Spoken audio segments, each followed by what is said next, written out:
Good morning, pineapples. Looking very good and very nice. Welcome to the Wake Up America show.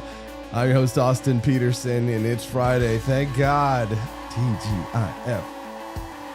Thank God it's Friday. We're here hanging out with the most smokingest, hottingest of all lovely libertarian redheaded ladies. My wife, Steffi. Hello. Hi. Hello. Hey, Steph. That episode is actually quite accurate.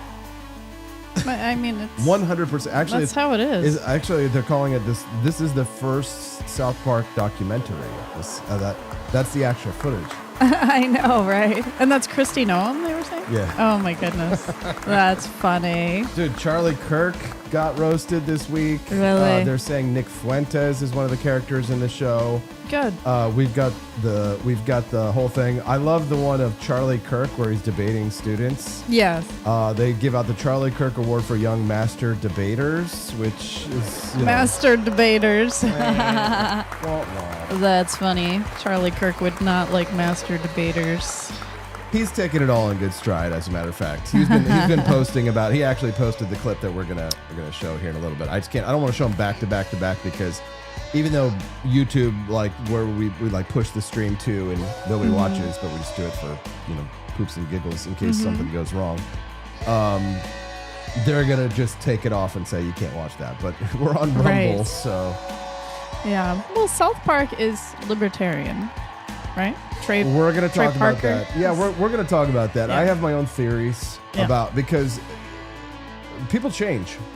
Yeah. So we're going to talk about that a little bit this morning. And some Republicans are mad about this. They're, they just a lot of people just can't take a joke. If they get if their people get poked fun at, they're going to get their hackles up and they're going to be mad. They make fun of everybody. Michael Jackson, they made fun of. No. So that's kind of the thing. So to my knowledge, they never really roasted Joe Biden the way that they're roasting Donald Trump. Oh, it's to my knowledge. Now, listen, I'm not an avid South Park watcher. I haven't watched every single episode, so correct me if I'm wrong. But the allegation is from some Republicans that they didn't roast Kamala or Biden, but they are now roasting Trump and his cabinet and all that. If that is incorrect, please tell me. Say, we just have to do an internet search. Well, somebody says, they never roasted Biden. I don't know if I believe that. I've just heard that, but you always hear it from them, like the most partisan of people, not necessarily Mighty Megatron, obviously watching the Wake Up America show. You guys are, I know that you guys are not as into political parties as much as your ideas. Well, you just have to do a Google search for Kamala and Biden. Right. On South Park. Right. Well, here's the thing. How about we don't get off the rails immediately on the Wake Up America show? How about we do the show the right way and we talk about the topics. We talk about who we have on the show. Let's set up the show appropriately. We've got Justin Peterson on the show. Yeah, what a treat. We have Justin on the show. He's going to be here at 8 a.m. Central Time. You don't want to miss that. We've got, more topics than we can shake a stick at. There's no way we're going to get through all of these. That's good. I mean, that's a good problem to have, right? Yes. We're going to have, we've got AI that's leading people down dangerous paths with their mental health. Telling people like these, delusions of grandeur that they really are Napoleon, et cetera, et cetera. Oh my gosh. I don't know if you've seen this headline, Stephanie, but people have been throwing sex toys on the floor at the WNBA games, the women's. No, I didn't know that. Of course not. Women's basketball games have been interrupted by people bringing in like neon green sex toys and throwing them on the courts. Okay. During the thing, it's become a problem. I think it's like the fourth time that it's happened as of yesterday. It's like throwing octopuses on the hockey floor. Right. So, so we're going to talk about that, what it means, and why people are doing it, more other than just being funny. Because I think there is a deeper meaning here. We'll talk about that. We'll ask Justin about that. Y2 Joe says they went purple last night with the color. Okay, got it. And one of the players was hit by one. So. So it's a big story. It's a big story. We are going to talk about that, and we also have such exciting news. I mean, Steffi, you want to tell everybody all the news? I mean, if they're watching the show, they probably already heard, but you might as well tell them anyway. Go ahead. We released our second children's book yesterday. It's called Grover the Nope President. It's about Grover Cleveland. And so it's the second book in our collection. Our first book is Calvin, the Coolest President, which is still available for sale at forlibertyshop.com, an autographed copy, and also on Amazon if you type in Calvin, the Coolest President. So Grover, the Note President, is available on Amazon as an ebook and also as a paperback currently. And we're about to get a delivery of books here at our house. So we're going to sign some of them and also put those at forlibertyshop.com. So you can get a signed copy as well if you'd like. So it's very exciting. I know what question the audience wants to ask us. So and then I'll let you answer it. Why Grover Cleveland? Why did you decide to write a children's book about a president that most people have never heard of? Because he had libertarian qualities. Mm-hmm. He liked the gold standard. He didn't like war intervention with other countries. And he didn't like bullies.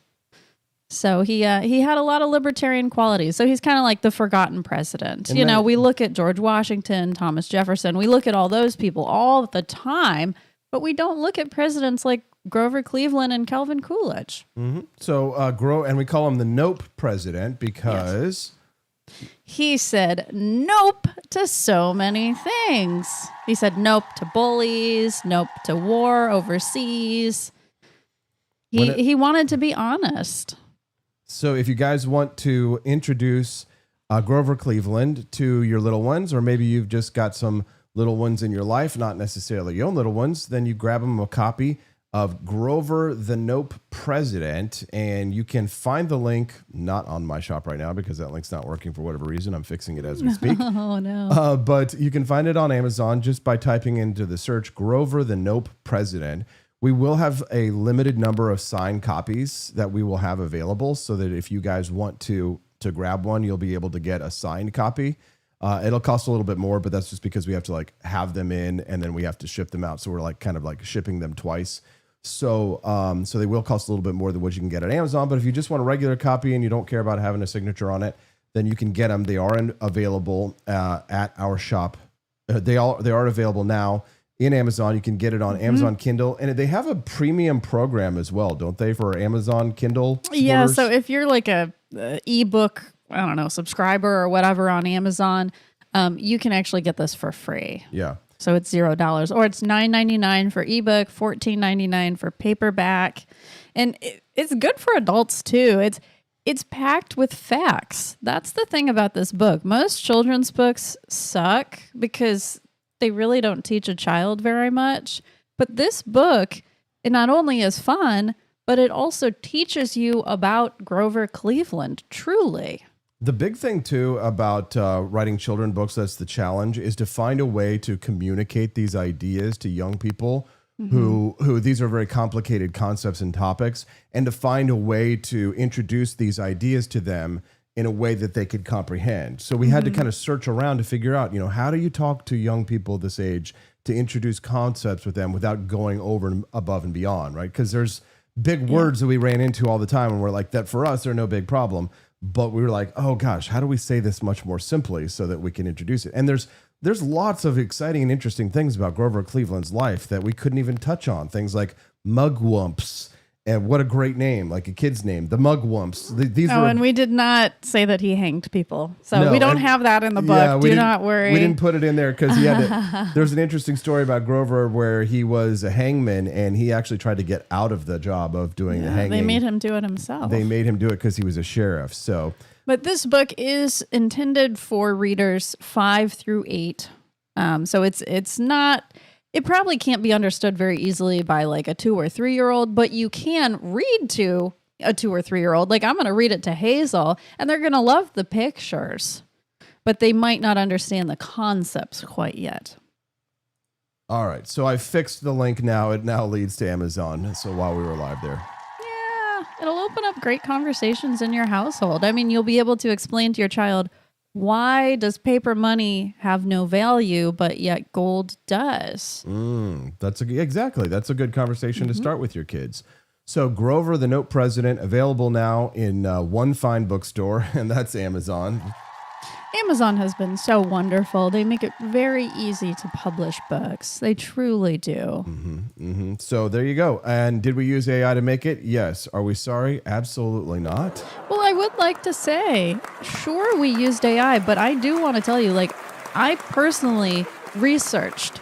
I would read biographies about Grover Cleveland, and we would literally add to what ChatGPT said, take away from what ChatGPT said. So it's not just we copied and pasted what ChatGPT said. No, we did a lot of research as well, and we did a lot of changing of how things sounded. So it is very much our voice in there. And the theme of the book, the Nope theme, that was very much us. So ChatGPT, it can do a lot, but it cannot be as creative as we can. I love abortions. Oh, that's funny. I mean, that's exactly how they go. Truly. There's no lie to be told here. Well, yeah, no, I think Charlie Kirk is a little bit more articulate than that for sure. Oh, yeah, the voice. Yeah. But like that's what he does. He like throws out Bible verses and talks to students. That's how the public likes stuff, you know. That's how you get big. You gotta do that kind of stuff if you really want to make it like Charlie Kirk. Yeah. But the real controversial part of South Park that everybody's talking about is who is this kid who is the racist, sexist, anti-Semite podcaster that is taking over, and they all think that it's Nick Fuentes. You don't know what Make Your Nut is? No, I've never heard. Yeah, of it's how much you have to earn to get by. Oh. Right, you gotta make your nut. You gotta earn in order to get by. The kids have it tough because they're getting there. They've got PlayStation subscriptions, Xbox subscriptions. You want to get all the DoorDash, so you got to make your nut. Well, if anyone would like to send us some rants to help us make our nut today. True. Yeah, we do have actually some bonus content today. I should have been plugging that, but we did want to plug the book. The book sales don't count for the bonus content because we can't track. We can't track them in real time. We get them delayed like a day later. So today we might actually be able to see someone bought something. Yeah, it's like on a rolling 24-hour basis. Yeah. So right now it just says one order of one book, but I know we've sold more than that, so it's probably just it's like tallying. So we'll find out probably later this afternoon. We'll see how many people bought the books yesterday. But if you guys want to help to unlock the Defense Against the Dark Arts class today, we have a brand new guest. I'm really excited about a guest professor. Yesterday, our guest professor, the Magic Dragon, was unlocked once we hit $100 raised. Today's guest is a wizard who cast a spell so powerful that he actually merged with technology and became a floating head. But he's a powerful libertarian wizard, and his name is Arcadion Prime, and he will be joining us today if we unlock the bonus content. So Stephanie, oh my goodness, yeah, we also have bonus content that will unlock at a lower level. So if we raise $75 on the show today, either in Rumble Rants or in purchases at the Grift Shop, then at $75 raised, we'll unlock the first phase of the bonus content. It's like a rocket with two phases.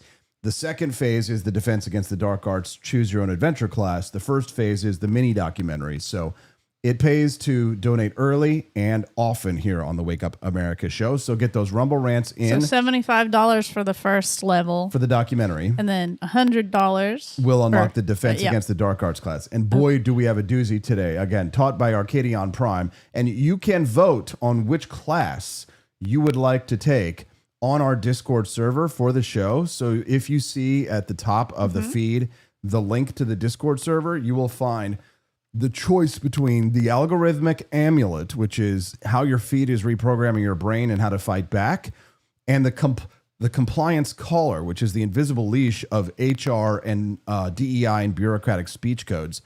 You can vote at the link that is pinned in the chat, the Rumble chat, and you can find that link will take you to our Discord server. So if you guys would like to vote this morning, we'll be tracking the results. Right now, there's 3 votes for the algorithmic amulet and 2 for the compliance counter. Y2 Joe just dropped a couple bucks in the tip jar, getting us started. Thanks, Y2. And we're going to see you tonight at Freedom Arcade. Yeah, we're excited about that as well. There's so much to promote. Oh, and we have another very exciting announcement about Freedom Arcade and the Rumble Creator Program. So if you would like to watch us tonight doing our gaming stream, You don't just have to be a Rumble Premium subscriber anymore. You can just be a subscriber to our show, Wake Up America show. They've changed the program. So it used to be that in order to watch the show, you had to be a Rumble Premium subscriber. But now if you see a red castle next to your name over in the Rumble chat, like Ike giving a shits right now, that means you're a subscription to my channel. That means you can watch us tonight, hang out with us at the Freedom Arcade, and you should. That's right. 8 p.m. Central tonight. Yeah, it's so fun. And what we do is, that's why Discord has become so popular for us, is because everybody goes on Discord, either on video, voice chat, and we're all literally talking to each other live during Freedom Arcade at 8 p.m. Central Time. And we stay on for probably about like an hour and a half or so. Yeah. And you do gaming of your own game, and then we do group games after that. Yeah. So you can squad up with us. You can play Call of Duty Warzone with me tonight. It's my favorite game right now. And then we play games together with the whole group. But you can actually be on the show through our Discord. So make sure you join us tonight at 8 p.m. Central Time. You should be able to watch the show as long as you are if you're a Rumble Premium subscriber, you can watch. But you don't have to be anymore. You just have to be a subscriber to our channel, which will be indicated by the red castle next. Oh my gosh. Does he really sell supplements on a show? Nick, I don't think so. I don't watch his show enough to really know. No, we just see clips. But that's basically what he argues. Yeah. Well, it's funny because like Cartman has been on that shtick for years. Cartman has always talked crap about Jews, always talked crap about women. He's obviously... to some extent, he's Nick Fuentes. Like Cartman is a little Hitler. So then when Nick Fuentes, we call him Clyde Donovan is what they call him in the chat. Hashtag respect Clyde's authority. He totally did. Respect steal my his authority. shtick. Clyde, what are you doing, Clyde?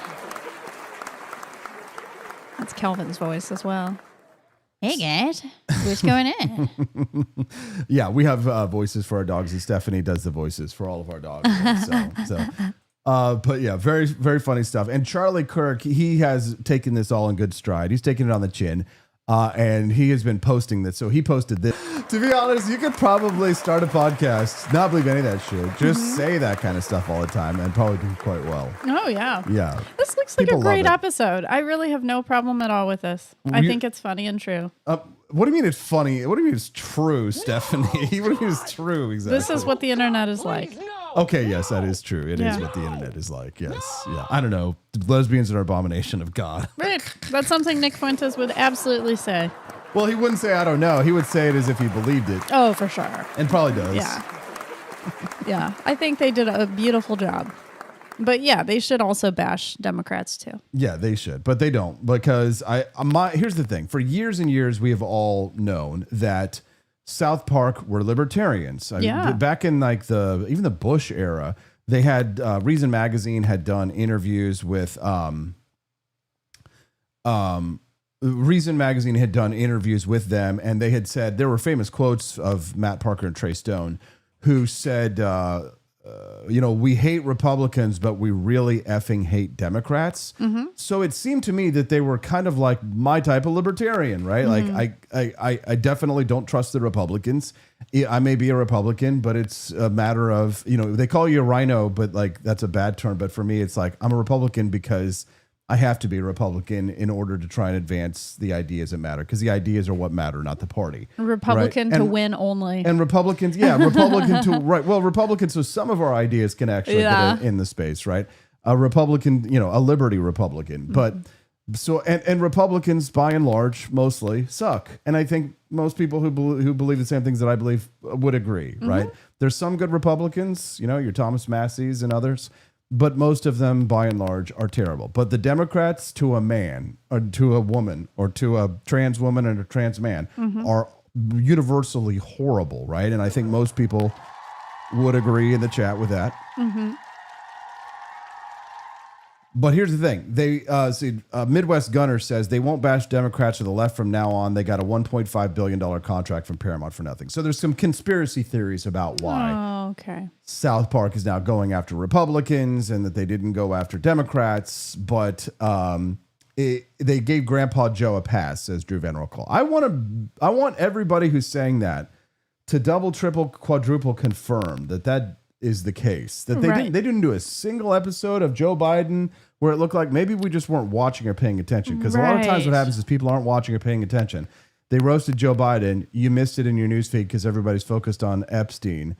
And then when they start roasting us, then all of a sudden we're all reactive, and it's like, are we absolutely sure that they did not ever roast Joe Biden or Kamala Harris or AOC or any of the Democrats? But here's the thing. I wish there was an easy way just to like search for clips, basically, like Kamala on South Park. Ask ChatGPT or do a Grok search real quick. Is ChatGPT in the current day though, or do they only know about things? It's a year behind, but it doesn't matter. I mean, Biden was president for the last 4 years, and so it was perfectly. It should have that information. So. It said South Park will entirely skip 2024 election commentary. We just have less fun, creators say. So they didn't do any last year. Okay, interesting. Yeah. They'll sit out satirizing this year's presidential race between Kamala and Donald Trump. That's interesting. Yeah, so that is a little bit sus for sure. Well, it's like my friend Penn Jillette. He kind of went crazy during COVID-19. And started to go more towards the left. Some libertarians did that. Like a lot of reasoned libertarians, for example, when COVID-19 hit, a lot of them, and I think it's kind of a defense mechanism because a lot of them like kind of became COVID tyrants and like vaccine mandate tyrants, et cetera, et cetera.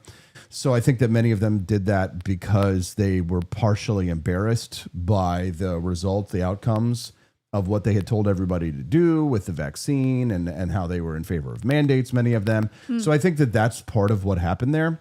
And I think when it comes to something like South Park, it's quite possible that they may lean more culturally left, right? They may. So if they do, then they're probably very liberal socially, which so are libertarians. Well, and here's a criticism of the right. I think that if you don't agree with Nick Fuentes or with the loudest voices on the right, if you don't agree with Tucker Carlson, if you don't agree with the social views of people like Marjorie Taylor Greene, if you don't think that Jews that the Holocaust didn't happen but it should have happened, if you don't agree with the social views of the nationalists, the Christian nationalists, if you don't agree with the idea that women should not be allowed to vote, so if you don't agree with like basically what these things that people are saying, then it's quite possible that the right is turning off a lot of these people who might have been Republicans because they don't like listening to people talk about how the Holocaust was fake and that women should not be allowed to speak and should be allowed to be domestically abused. And Andrew Tate, they're not big fans of Andrew Tate, and who could blame them? No, for sure. Who could blame them for that? So I don't like any of those people. Exactly. So you could understand why some people, when they come to the Republican Party, are like, wow, you're a bunch of disgusting, hateful freaks, and I want nothing to do with you either. So they may start ripping on the right. They may not necessarily go join the Democrats, but this is kind of like, this is the iron law of of American politics, is that as soon as one party takes power and starts to, wins an election, they immediately start destroying all of the goodwill that they earned from the campaign. They drive out allies and friends. They start doing everything they can to destroy their chances of maintaining that hold on power. And then the pendulum swings to the other side. That is the iron law of American politics. And that is how it's always been. And that is, I predict, how it will always be, because people who are in power get cocky. They're prideful. They have hubris. And pride goeth before a fall. So yeah, I do think it has a lot to do with the Paramount thing, though, too. Like somebody said in the chat, I'm assuming Paramount is very much left, and so there's strings attached to that money. I'm sure there is. Yeah, absolutely, I agree. It's turning into SNL. Yeah, SNL changed over the years, and then it became very pro-Democrat, and. And that's just what happens when things are on mainstream media. Yep. It's 7:33 a.m. Central Time here on the Wake Up America show. LW78 says, Austin's 100 on this. The side that wins does the stupid and throws it all away. Absolutely true. So what is to be done? I have no idea. But I think that South Park is doing a good job. I think that if anything, if you're going against South Park, you're usually going to be wrong because they're the comedians, and comedians have a lot of clout and currency in the United States right now. If you're a comedian, you don't even have to be good. You don't even have to be funny, and you can have a career in the United States. Because I was watching some podcasts this morning, just some random podcasts, and God, they were shit. They were shit. And excuse my language here, but like, and every other word in these podcasts was shit. Every other word in this podcast was this, all this kind of stuff. And they're sitting there and they're smoking cigarettes, and the content is. Are you just talking about libertarian podcasts? No, I'm just. okay. Like this morning, I was just kind of like while I was working, I was just kind of like flipping through shows to see what's out there, see what are people, and I'm like, oh my God, I'm like, 300 people watched this show or something like that. I was on. I'm like, and there's no content here. He's really just like, it's just like him being disgusting on camera and all that stuff. And I'm like, but there's an audience for that. Yeah, there's no fancy backgrounds. There's no creativity going on. They're not working hard. It doesn't, but that's not. It doesn't matter. It's not what people necessarily find important. Yeah. I do think our audience, some of them come to us for our production value. Like they like all the fun bells and whistles and exciting things that we do. But I think that ultimately it's not the most important thing. Because again, Nick Fuentes, he's just a kid in a basement in Chicago, and he has millions of followers. His backdrop is really pretty. Well, it is. When I was watching him the other day, it actually looked really nice. Yeah, I remember I commented. I was like, "Wow, he has a nice background." Right, but it's nothing like it's not extraordinary or fancy. No, they it's don't not go to like him all for the his bells background. and whistles. He just has like a plant in the background. Yeah, they don't go for the background. They go for what he's going to say, which is that Jews aren't humans, and women need to be in the kitchen and shouldn't be allowed to vote and should serve us men. Right. It's just like Pearly things. She says things like that, and she's so popular. Yeah, Justin loves the bisexual lighting. He says in the chat. Oh, yes. I remember when people talked about bisexual lighting back in the day. Yeah. I haven't heard that term in many, many months. You're bringing it back. It's been a while. So speaking of bisexuals, if you thought professional sports couldn't get any weirder, buckle up because the WNBA, Women's NBA, ejected a fan from a game in Atlanta for waving around a vibrator. A man in the stands was holding up a vibrating toy, cheering, and the arena, escorted him out. People have been throwing sex toys onto the court while the women are playing the game. One woman actually got hit by them. Instead, got hit in the leg. I wish there was a clip of that. That'd be funny. Yes. I think there are some clips of that. I'll try to see if I can pull them up. Right. So, so now, is this what Title IX died for? What's Title IX? Title IX is a major act that was to like protect women's sports and to ensure that, especially in educational institutions, that women have what they call it equal access to sports. So they take the money from men's. The WNBA is the professionalized version. I don't think Title IX applies to the WNBA. But I could be wrong, by the way. Check me on that. It's mostly about education. So in education, if nobody watches women's basketball, Stephanie, what they'll do is they will take the money that's earned from the men's football games and the men's basketball games, and they will use that money to build stadiums, or they will use money to build courts and programs for women from the money earned from the men's programs. That's stupid. So the WNBA only exists because the NBA, where men play, subsidizes the WNBA. And the WNBA players have been going on these moral outrage rants recently, wearing shirts saying, "Pay us what you owe us." They're mad because many of them make, $50,000 a year. I think one of the highest paid members gets like $100,000 a year. Nothing in the WNBA, and the men make millions and millions and millions of dollars. Sure. Which it always stumps me. Why is it that women's sports are not popular? It's the weirdest thing in the world because men love to look at women. Especially, when their chest is bouncing up and down in the air, it's like they love that stuff. That's women's volleyball. Men will watch women's volleyball. Yeah. I mean, I don't know how much the volleyball players make if they're millionaires, but I know that it's typically not on the television, like super popular, like a Chiefs game would be, even women's volleyball. Mm-hmm. So sex toy throwers have been making their way into these arenas. and throwing these toys onto the mat, waving them in the air. And it's become a viral hit. People are doing this all over the place, and everybody is laughing about it. And it's because I think people don't have respect for these women because they're making unrealistic demands because they're being subsidized by the male teams. The league doesn't make money. The league loses money. So if we were to pay them what we owe them, they would end up owing the NBA a lot of money because they lose money. Right. But I'm looking at the deeper meaning here of sex toys in general. I think it says something about these women need to get in relationships. Like maybe they're celibate and, they need to get laid, so to speak. Like maybe that's what these people are saying. They're throwing the toys there, being like, ladies, come on. You're so on edge. You're so irritable. Just loosen up. Use these sex toys. Maybe that's what they're saying.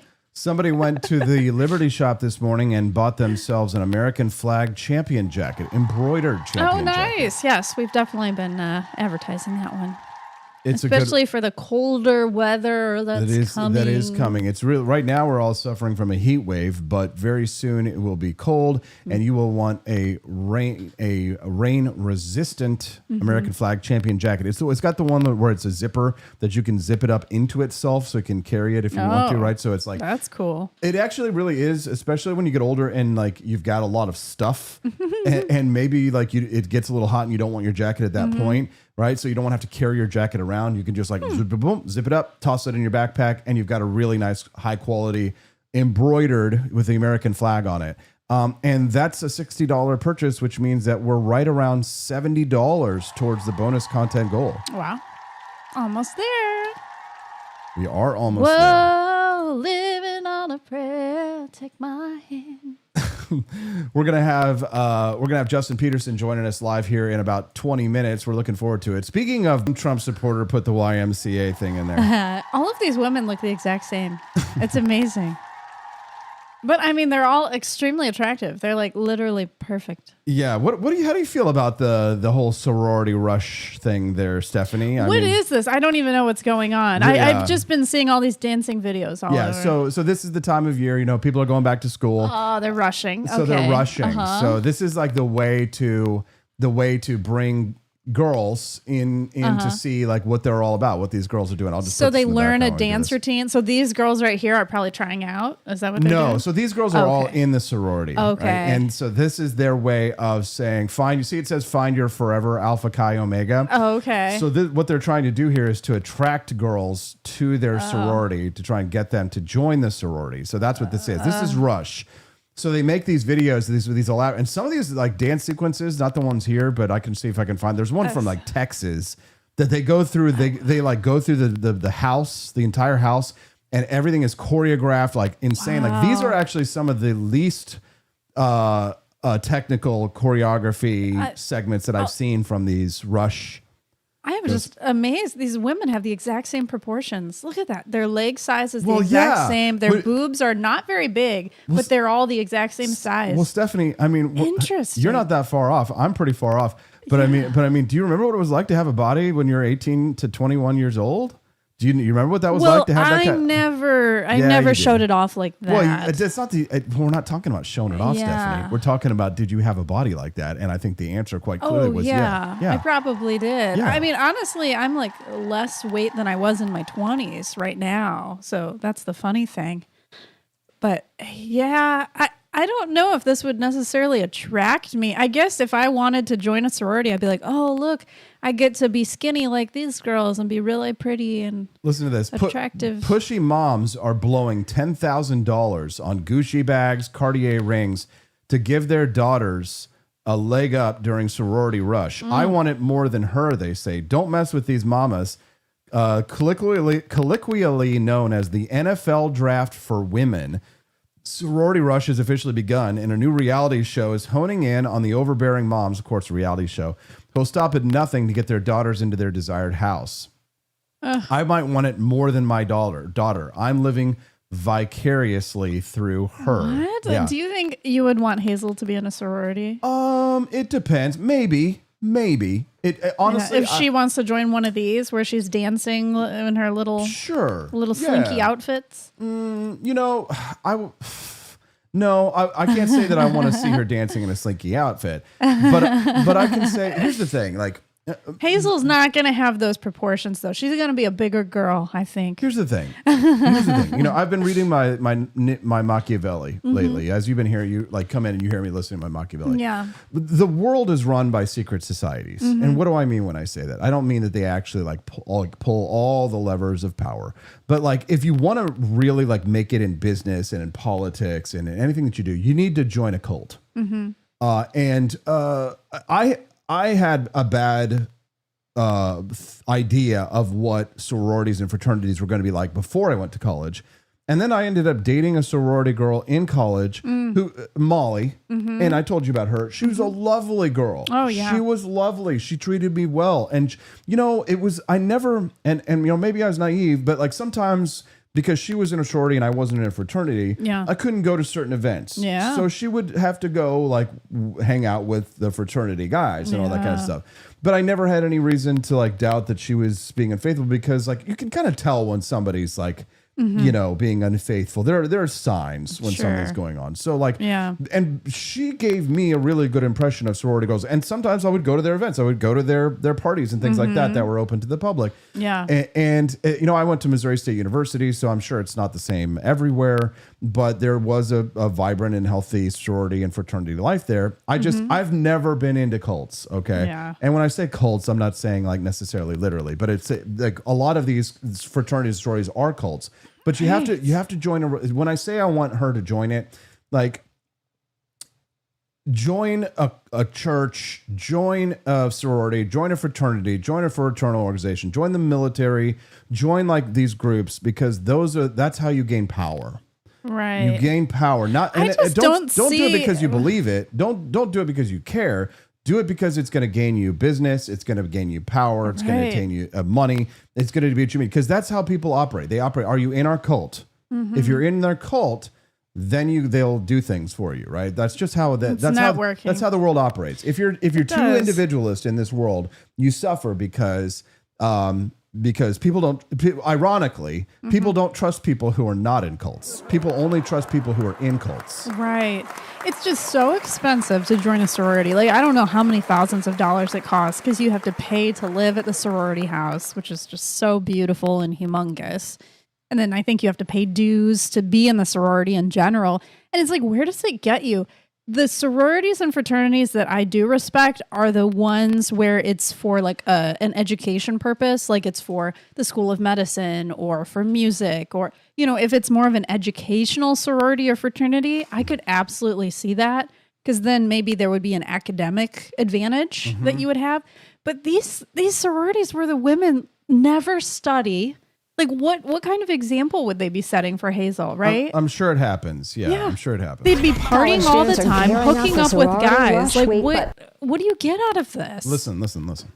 College students are gearing up for sorority rush week, but not this student. She attends the University of Alabama and says she got rejected from every sorority, not once, but twice. That's why. They're over-the-top University of Alabama sorority videos. But you won't find this young woman taking part because she got rejected from every sorority, not once, but 2 years in a row. She's not a skinny mini yellow polka dot bikini girl. Or an invitation back.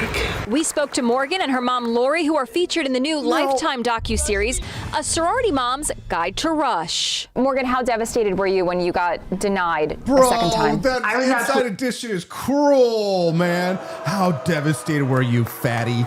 She wants to. This. They made a docuseries on Lifetime for this. Like, this girl wants to be out there in the public. Bro, dude. Well, you know what? She does. No, she doesn't. Her mom wants her to be in the public. Well, maybe her mom does. Her mother is uglier than she is, unfortunately. God, my God, Stephanie.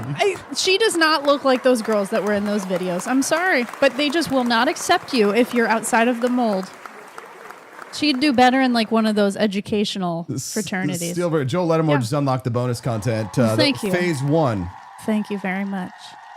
Like even me, I probably don't look like a sorority girl. I did not see one redhead in that group of people. They were all blonde and brunette. Those are the popular hair colors. No redheads with freckles. No. Let me tell you something about Steffi. Steffi, I want you to just be quiet for a minute, okay? All right, let me talk. I'm not trying to be rude. I just want you to let me say this, okay? I have a dream one day, because like Stephanie, you're a beautiful girl. Okay, Yeah. don't say anything. You're a beautiful girl. You have looks that I think you don't sort of like fully appreciate or realize. And I have a dream that one day we're going to go to New York City, and I'm going to be a fat cat. And we're going to unlock the second wave of the bonus content every single day. And we're going to be making so much money, hand over fist, with the For Liberty Network, that we're going to go to New York City. I'm going to take you out to you and Hazel out to some nice shows. And I'm going to not give you like a makeover per se, but I'm going to take you to some like really nice salon. And I'm going to have them like do you up, do your makeup, get you like, buy you like some nice outfits and all that kind of stuff, and give you like the New Yorker treatment, just so that they can like optimize what's already there for you. Yeah. Because, you know, we live in Jefferson City, Missouri, out in the woods. We had like 25 turkeys in our backyard yesterday. You know, we don't go anywhere or see anybody. Very rarely do we like have to put like a suit or tie or anything like that. Yeah. But one of these days when I'm rich, my dream is to take you there so that they can optimize your beauty. And just so you can see what it's like, because I think you would be shocked at what you would look like. I know I'm hot. Yeah. I know my Yeah. potential She is. very, very high. It is. But like what you want to do is you want to like go to some of those upscale salons where they're going to do like the Egyptian makeup kind of thing for you. You'll have like that dark eyeshadow, and plus, you know, like like the purples, and then they're going to do like the little Egyptian swoosh with the black on the end and stuff like that. And then they're going to straighten your hair, and then they're going to give you a dress, and you're going to give you heels, and they're going to do all these kinds of things just to see it. Right. Just to see it. Right. So that's sure. my dream one day. So yeah. Aww. So she's all that. She'll just take her glasses off, or wait, put glasses on. I don't know. Aww. All right, so we've unlocked the phase 1 bonus content, and I'm not entirely sure of how long it is. I think it's like 10 minutes, but hold on. I want to finish this sorority conversation. So we're going to go for another couple minutes. Guys, don't forget, in order to unlock the Defense Against the Dark Arts class today, we need to raise another $25. I know we can do it. You can do it. We can do it. Just go to the For Liberty shop right now and buy yourself a box of coffee, or just drop a 20 in the tip jar. It is Friday. I know some of y'all getting paid today. Maybe your money's already hit. So help me to make my dreams come true. I know it's a silly fantasy, but it's one that I've had. And isn't Stephanie absolutely beautiful? She's all that for sure. I'm sure there's going to be a lot of mixed comments about really crushed. You what try to said. ask yourself, what did I do wrong? Why wasn't I good enough? What could I have done to be better? Were you just as disappointed as your daughter? I was. I just wanted her to have friends. I wanted her to have those connections for the rest of her life. Morgan Cadenhead, now a junior at the University of Alabama, rushed during both her freshman and sophomore years, posting lots of those widely popular outfit of the day, or OOTD videos She'll be on mad at her TikTok. mother for giving her those jeans. The skirt is from She's got bad jeans. Yeah, she Fair unfortunately Vines. is not. These shoes are from Doc Martens. But she also posted videos critical of the sorority lifestyle. I bet you did. There is no way anybody in their right mind is walking around in the scorching hot Tuscaloosa heat with Yes, there heels. is. Why do you Yes, think yes, they are. rejected you both times? I feel like my social media was a huge contending factor for both the first and second time. No. I got called fat, ugly, and stupid a ton of different ways. Well, I mean, you know, two out of compared three. to those girls, unfortunately, yeah, she's probably a 5, or A less. 5, Stephanie. I'm just, unfortunately. Yeah. Looks matter nowadays. What do you mean nowadays? They've always mattered. They've always mattered. Yes. Yeah. Yes. Yeah. So, oh God, here's the coach. Alverson, who coaches sorority hopefuls, worked with Morgan. When your social media presence is based upon the negative of the groups that you now want to be on, that's a massive mountain. But with more than 200,000 followers on TikTok, perhaps Bama Morgan, as she's known on social media, is having the last laugh. You might not have gotten in, right? But I mean, you have probably more fame than a lot of the people that made it into the sorority, right? Ironically. Yeah, ironically, yeah. I did not receive a bid. And now she's going to be on Ozempic, and then she'll be in the fraternity. Well, so she got 200,000 followers on TikTok, which, congratulations. But yeah, and she's making probably good money. She doesn't even have to continue with college. She's probably set for life. She's fine. She's on television. That's the thing. You think that you're fine, but you're really not, honestly. Right. Because that's going to be probably that's her 15 minutes. Yeah. So if she's making a lot of money right now at this, she needs to sock it away. Yeah. She needs to put it in some interest-bearing accounts or some dividend-bearing stocks or whatever. And she needs to save that money because, quite frankly, like most shticks don't last. Most celebrity doesn't last. It definitely goes away as quickly as it comes. So yeah. So they need to watch out. We have raised $93 towards the $100 bonus content goal, guys. We're gonna play the bonus content for you right now. We're gonna go to a break. When we get back, Justin Peterson was gonna be joining us. All we have to do is raise top secret mission during World War II, not for weapons, but for a creature so unique it baffled scientists. This is the untold story of Winston, the platypus gifted to Winston Churchill, whose mysterious death was shrouded in wartime secrecy. For decades, rumors of Nazi U-boats circulated, but the truth was far more surprising. In 1943, Australia sought to strengthen ties with Britain amidst the Pacific War. Their unique offering? A single platypus named Winston, destined for Prime Minister Churchill's personal menagerie. This rare, egg-laying mammal was a symbol of Australia's desperate plea for support. Conservationist David Flea, initially skeptical, oversaw the platypus's capture and elaborate preparations. A custom platypusery was built, complete with hay-lined burrows and a diet of 50,000 worms. An attendant was hired to cater to Winston's every need during the perilous 45-day voyage. The camouflage ship set sail, carrying its precious cargo across the Pacific, through the Panama Canal and into the Atlantic. Days before reaching England, tragedy struck. Winston was found dead in his enclosure, a devastating blow to the diplomatic mission. Churchill expressed his great disappointment in a letter, but the failure was kept secret. Whispers of a German U-boat attack shaking the platypus to death began to circulate. This dramatic narrative offered a convenient explanation for the creature's demise. For years, the U-boat story persisted, fueled by David Flea's later writings. However, PhD student Harrison Croft and a team from the Australian Museum began to dig deeper. They accessed forgotten archives and Flea's personal records. Crucial evidence emerged from the platypus attendant's logbook. It detailed daily water and air temperatures, along with notes on Winston's dwindling worm rations. The attendant explicitly stated there was no explosion or U-boat encounter. The temperature logs held the key.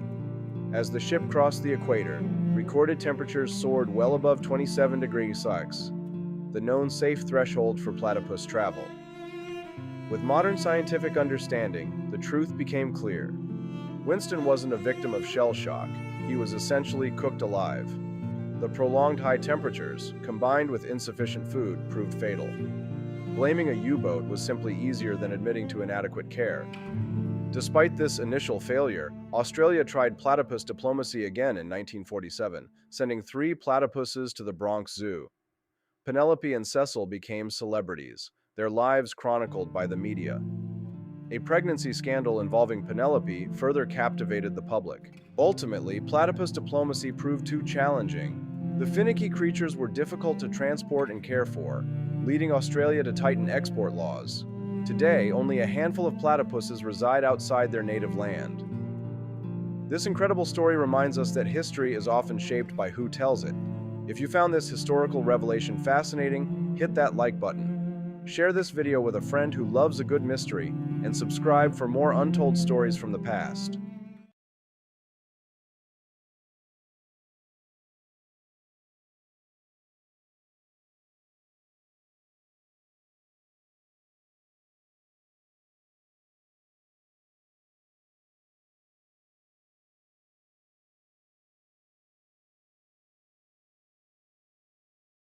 This summer isn't about absolutely unapologetic. Here at Alligator Alcatraz, the fence keeps them in. But slip up, and you're on my plate. Looks like breakfast is making a run for it. We got 3 hot meals trying to check out early from Alligator Alcatraz. They can splash, they can sprint, but there's no escaping Alligator Alcatraz. Caught 2. The third? Huh. The swamp's got its own way of catching runaways. Mama was wrong. Gators don't need toothbrushes. Just an honest job making America great again.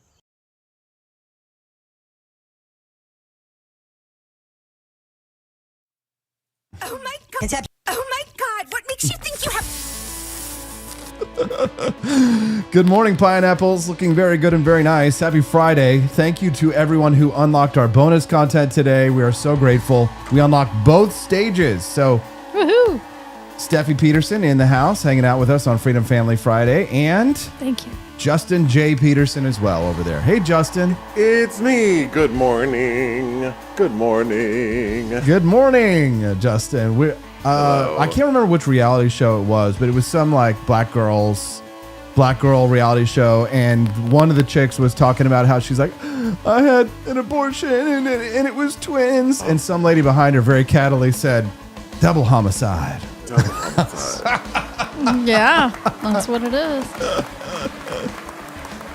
Well, you know, today is the anniversary of the murders of Sharon Tate by Charlie Manson. I wondered why I kept seeing lots of stories and articles about them. Yeah.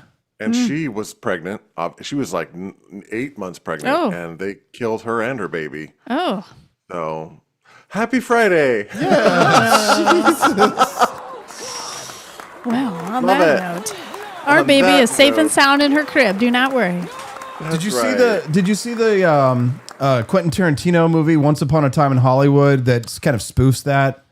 Okay, not full. I've seen pieces of it, but what I've really heard about is the audience reaction to it.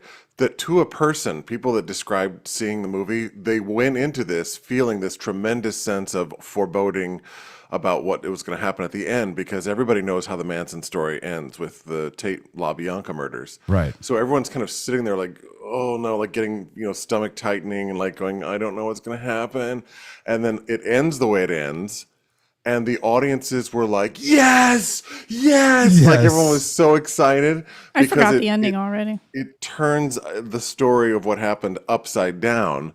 And so many people who lived through that era of the late 1960s, or who just know the story, felt this incredible sense of catharsis and like vindication, because it's kind of like what would have happened if like Brad Pitt had been there that night, and they were all kicking ass. You know what I mean? So it's kind of and then like Leonardo DiCaprio's character, I was sorry to spoil the ending or anything. That Leonardo DiCaprio's, he's like an old like cowboy western star, and he like grabs his flamethrower from this World War II movie that he did and lights one of the bitches up. And it's just so I honestly didn't know when I was watching it that that's what the movie was about, so I didn't go in expecting that.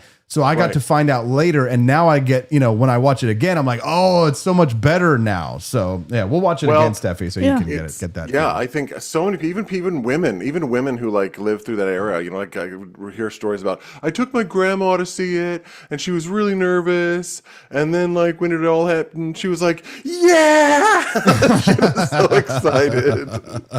Yeah, very, very good movie, and of a very terrible tragedy. Terrible. The Manson murders are just very iconic in American history. I just wonder why people are so into them. Just because we love murder in general, I guess, in our society. Well, I mean, the Beatles were at the height of their fame, and Charles Manson was very much a Beatles fan, and I think like his favorite song was Helter Skelter. And the detective who prosecuted the Manson murders wrote a book called Helter Skelter, which is the #1 crime book in American history. Bugliosi. Vincent Bugliosi wrote the book on it. So Helter Skelter. So it was iconic of the time. And cults, like so many cults in the 1960s, it was like heaven for cults, because cults were springing up everywhere in the United States. Scientology was getting started after L. Ron Hubbard on his time. Now, Justin, maybe you remember this history more than I do, because I was talking about cults earlier. But do you remember about what time for the Scientology cult, L. Ron Hubbard, when did they go out onto the boat, right? I want to say mid-60s, like 65. Yeah. In fact, Charlie They had to flee on Manson a boat. intersected in prison. In prison, I think because Charlie Manson spent most of his dum, and that's so good. It's so good. Now, because those guys grew up in Utah, they do great work with the Mormon Church, and of course, they wrote the hit musical. What's it called? Book of Mormon. The Book of Mormon. The Thank Book of you. Mormon. Yeah, Yeah. the Book of Mormon. I believe. Did you watch the episode? Did you watch that episode though? The latest one. The Oh wait, you're talking about the South Park one with Charlie Kirk and all that? Yes. Yeah, we've been playing the clips. Mr. Kristi Garrison- Noem's face. She kills the dog. man. I mean, Mr. Garrison loses his job as the counselor, and so they say, "Well, why don't you go work for ICE?" So he gets a job working at ICE, and somehow they go to heaven, literally heaven, and round up all the Mexicans in heaven, and they're like, "How'd you get in here?" Well, they have a character. They have a character that's supposed to be kind of the Nick Fuentes character, where he hates on Jews and blacks and women and stuff. Yes. And Cartman's mad, of course, because that's Cartman's shtick, is being racist Yes. and sexist. It's like, you're stealing my stuff. Oh man. But I think it's a funny commentary on the state of our politics right now. It is. Yeah. Well, but here's the thing: South Park did what Colbert couldn't do, which was be a social critic. Good in point. a funny way that makes everybody laugh. You know what I mean? Great quote. I'm going to post that on Twitter right now, Justin. Go ahead. Keep going. Oh, okay. No, I just think that, when you play both sides, like the way South Park does, you get everybody to go, yeah, we're all ridiculous and we're all funny. We can all laugh at each other. I mean, I was watching the first segment this morning and, hearing you laugh about these things, it's like, how many, what's the point? That's the point of it, is to laugh, that we don't take ourselves so seriously. But, when you alienate half of the audience, whether they be Democrats or Republicans, I've never, as a person who is I basically am a capitalist, a free market enterprise kind of guy, I don't understand why you'd want to not take everyone's money. Everyone's like, oh, it's all about the red or it's all about the blue. I'm blue state, red state. I'm like, all about the green state. Let's talk about the green, I mean, I'm here to chew bubble gum and make money, and I'm all out of bubble gum. Yeah. I mean, I'd be fine if South Park made fun of libertarian people too. I think that'd be a great episode. Well, they would if there was anybody that was notable or interesting enough to. Have they ever had Ron Paul on their episode or Gary Johnson? Yeah. Gary Johnson, I think they might have. They didn't. Yeah, they way back in 2008 or Right. 2012. I remember there was an episode where they showed the Republican debates. Yeah. And Ron Paul was there. He kind of looked like Joe Biden at the time because he was starting to kind of fade a little bit, but that was it. So they didn't do a whole long episode on him and stuff like that. But who would be a good libertarian to do South Park on is Javier Milei. The only problem, of course, is that he kind of is a South Park episode himself. Yes. Yeah. Yes. Yeah. So there's nothing really to make fun of because he's already got the mutton chops and the chainsaw and he's acting insane. So Right. They don't have to make up very much. Exactly. How would you build on top of that, I guess, is what I want to know. So we're speaking with Justin Peterson this morning on the Wake Up America show. Justin, we wrote a children's book, another one. I saw it, and I wonder if any of his relatives are buried near me, like Calvin Coolidge down the street. Yeah. Oh, yeah. Calvin Coolidge he's buried down the street from you at the. No, his relatives are. There's a plaque okay. on the that's so literally interesting. a 3-minute walk from my house, and there's a plaque on the gate that says the relatives of Calvin Coolidge are buried here, and I'm like, oh, Interesting. Oh my gosh. Yeah. Did you know much about Grover Cleveland at all, Justin? Have you ever read anything about kind of his history at all? No, I know more about Taft just because he was president when the Titanic sank. Oh, Was that okay. right? Yeah. Yeah. 1912. Yeah. Taft was not I don't think- When was libertarian, Grover was he? Cleveland president? No, Grover Cleveland was president in the 1880s. So he was the Gilded Age, right? Did someone try to kill him? No, Grover, that was McKinley, they succeeded. But the thing about Grover Cleveland that was interesting is that he was a very anti-war president. He was against foreign entanglements. He was also a pro-gold. He was very much in favor of gold. And he was also a president who vetoed the most amount. His historic legacy is that he vetoed the most amount of legislation of any presidents. So the children's book is called Grover the Nope President, and it's all about him saying nope to things that are bad. And so we wrote this as our second kids book to kind of highlight him because they really don't teach you a lot about Grover Cleveland. But honestly, the Gilded Age of American history is probably the most libertarian era of the United States because it's post-slavery and it's pre alphabet age. It's pre-New Deal. So everything from 1865 until 1913, I would say, in the United States was pretty libertarian. You had the Wild West, which was not really all that wild. It was actually very orderly, the way that the United States was built and electrified, and the fashion and fortunes were being built. This is the Vanderbilt era. This is the era of Carnegie and the steel trusts. And it was very much a time where, homesteading was occurring and that the United States was in a free market capitalist sort of heyday. Private property rights were supreme and there was no Federal Reserve. This is the time post-Second Bank, because Andrew Jackson killed the bank, that the United States had no centralized money system, which some people, of course, derided and didn't like, because there was the 16 tons and what do you get, right? I owe my soul to the company's store, which is the time when the miners were all being put into these currency systems that were exploitative, right? And so the idea of the Federal Reserve was brought in to centralize the money supply, and we went back to the type of system that the Federalists like George Washington and Alexander Hamilton always wanted for the United States. So the 1880s, we wrote this children's book because we think that largely that this time period has been, chastised unfairly by the left. They call it the age of robber barons. Right. And we call it the Gilded Age, because we see it very much as a time of unbridled liberty in the United States, whereas, after 1913, everything pretty much got on lockdown. So that's why we wrote the book. And we hope our listeners will check it out on Amazon. That's right. I've read Kindle too? Yeah. You can buy it on Kindle? Mm-hmm. Okay. Yes. Yeah, it's on Kindle, and then I guess there's a monthly subscription for people to get like unlimited books. So we're a part of that program. So if you already are a part of like the Kindle Premium, then you get our book for free. So definitely check that out. But we've been talking today, Justin, about the South Park episodes. We've been talking about the sorority rush memberships. You were in a fraternity, Justin. I was in a fraternity. Yeah. Wow. So did you do like a dancing routine to get in? Not publicly. No, I'm kidding. I always am like so interested in hearing about the hazing. How they have, like, that was my hazing for concern getting too. in. I was very worried. Yeah, because you come in. I was coming in with a lot of 1980s frat movie priming. Same, you know what I yeah. mean? Like Revenge of the Nerds and all of these movies that were about, Rodney Dangerfield, Back to School. These are all the things we grew up on watching. So you're afraid that they're going to like be abusive. Yeah. There was none of that. Like there was Really? absolutely none of that. No, none of that at all. I mean, if there was, I would tell you, but there was not.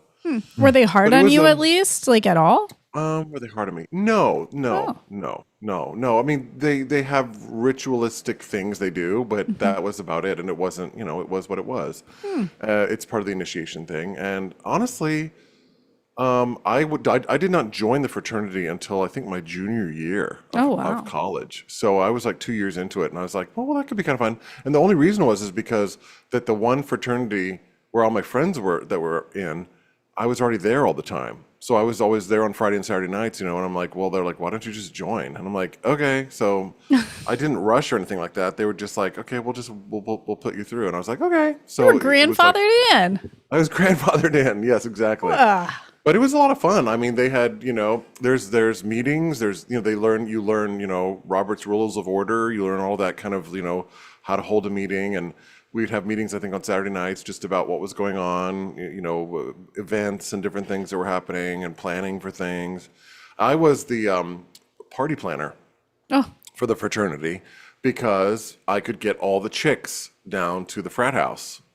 I was like a procurer for all these frat boys. Oh my goodness. Yes. You were the Pied Piper of P words. That's right. Well, and because no tea, no shade, but like I played the very best dance music. So all the girls wanted to come down and dance because the guys would be like, yeah, they play like Tool or something like, get down and with I'm the like, sickness. Yeah, no. And then I'd be like, yeah. So and all the like, chicks would be like, yeah, that, exactly. Oh my gosh. Boots and pants and boots and pants and boots and pants. Justin, I mean, sororities, and fraternities, they get a bad name because a lot of people watch the same movies that we did, and we're worried about hazing. But there's this new reality show that everybody's talking about, which is the sorority moms, and it's kind of like the dance moms, or like the Jean Benet Ramsey parents moms kind of thing, where it is kind of parents living vicariously through their kids to some extent, right? That's been going on for a while. That's always been going on. That's been going on since the early I mean, at least the early movies with little kids, like Jackie Coogan and all those kids who were like, whose parents were literally stealing their inheritances, right? In the 1930s, there was like the Jackie Coogan law where he was a child star and his parents literally like took all of his money and spent all of his money and he had nothing. So they created a law in California for child performers. So you can't, children's monies have to be saved and like you can't, But that's been going on forever. Did you remember that Bruno? Well, no, what was his name? The guy that does Bruno. What's his name? Sacha Baron Cohen. Sacha Baron Cohen. Where he did one of his first movies, maybe it was Borat, where they were like going to make children do terrible things. Like they were going to put a child up on a cross. They're like, would you like to put the child on the cross and make some money, for an advertisement? And all these parents were like, sure. Parents have been pimping their kids out for forever and ever. Well, I have a question in terms of just fraternity, sorority. What benefit has it given you now in adulthood? Like, do you still keep in contact with your fraternity brothers? Do you feel like it helped you with networking? Like, are you more successful because you were in one? I do keep ties with people for sure. Most of the people that I was in the fraternity with were in my same field, which was music. That's why I was hanging out there all the time. So, I mean, many of them went to school in different, teaching in different programs and private education and different things. So, I mean, I think for people who might be in a particular business, it could be good. A lot of the benefits I just didn't take advantage of. There were sort of postgraduate events and things you could do, and you could. In fact, one of my friends in the fraternity actually went and started working for the fraternity after he graduated, and so he would travel around different colleges and things, and I don't know what he did procedurally or administratively, but yeah, there were some opportunities. I don't know if it's as great today as it was, like maybe in the 40s and the 50s. Where it was like a really big social thing to do. I think we have LinkedIn now. It's like, I think there are other ways of connecting business-wise, but to me, it was a social thing. It was completely just be social and just enjoy that kind of experience. I mean, the first fraternity I joined was not a fraternity of you think of like a Greek campus fraternity. It was the music fraternity, which was Phi Mu Alpha Symphonia. And Dr. Larson... Were you in Symphonia?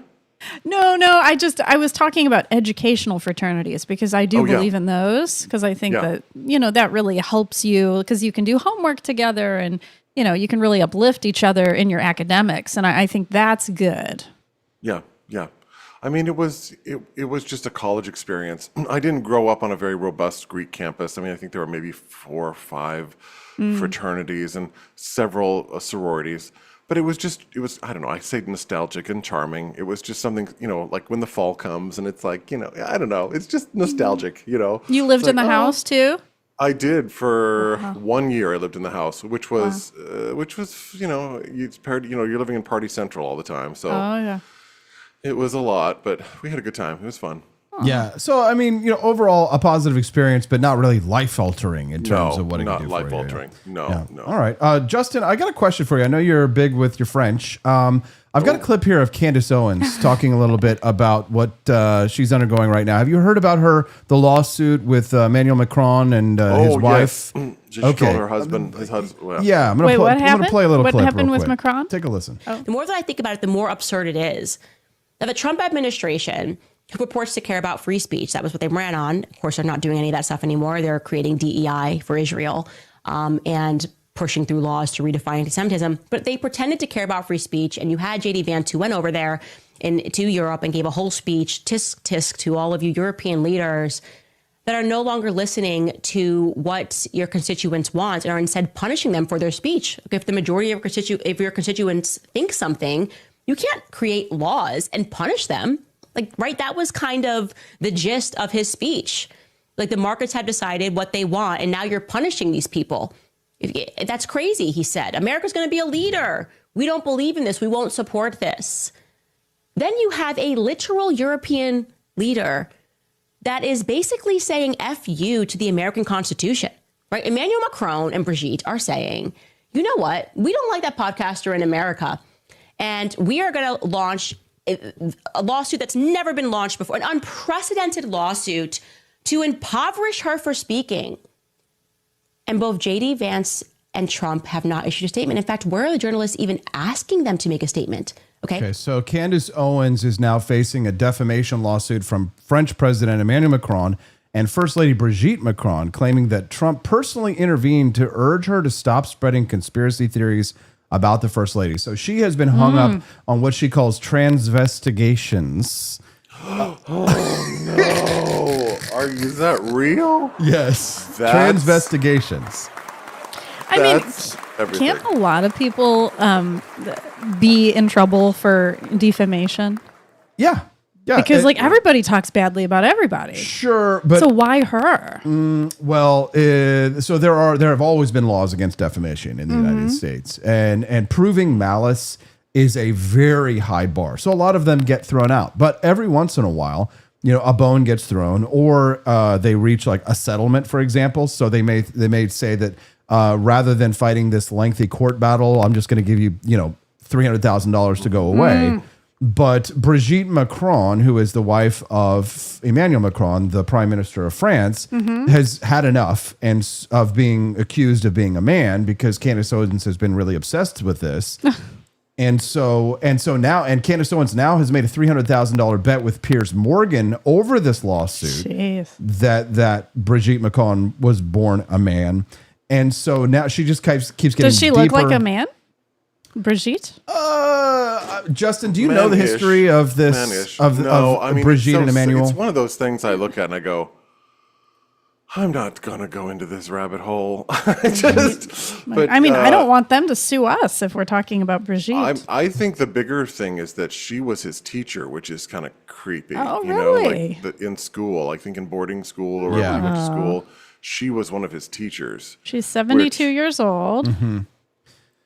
I asked Grok to give me a Reader's Digest version of the relationship between Brigitte and Emmanuel Macron. They allegedly met in 1993 at Lycée La Providence in Amiens, where she was his 39-year-old drama teacher, and he was a 15-year-old student. This is France, after all. Despite a 24-year age gap and Brigitte being married with 3 children, they developed a close bond while working on a school play. Their relationship sparked controversy due to Emmanuel's age and Brigitte's marital status. His parents sent him to Paris to finish school, hoping to end the relationship, but the two stayed in touch. Brigitte divorced her husband in 2006 and married Emmanuel in 2007. They have no children together, but Emmanuel's a stepfather. Their unconventional love story has faced public scrutiny, but they remain a prominent power couple. So that's the Reader's Digest. She's not a man. How did she have babies? Well, of course. I mean, honey, it doesn't really matter. And she doesn't look like a man. She's pretty. She was pretty when she was young. When she was young. See? Yeah, but here's the thing. There are a lot of trans people that you look at, and if you just look at Blair White and you don't know, you might think, "Oh, that's a pretty girl." Yes. But it's not a pretty girl. It's a pretty man. It's a surprise. Yeah, no. I mean, unless she lied about being pregnant. Well, that's her. So that's Candace Owens' claim. So she and Candace and her husband, she married a British royalty.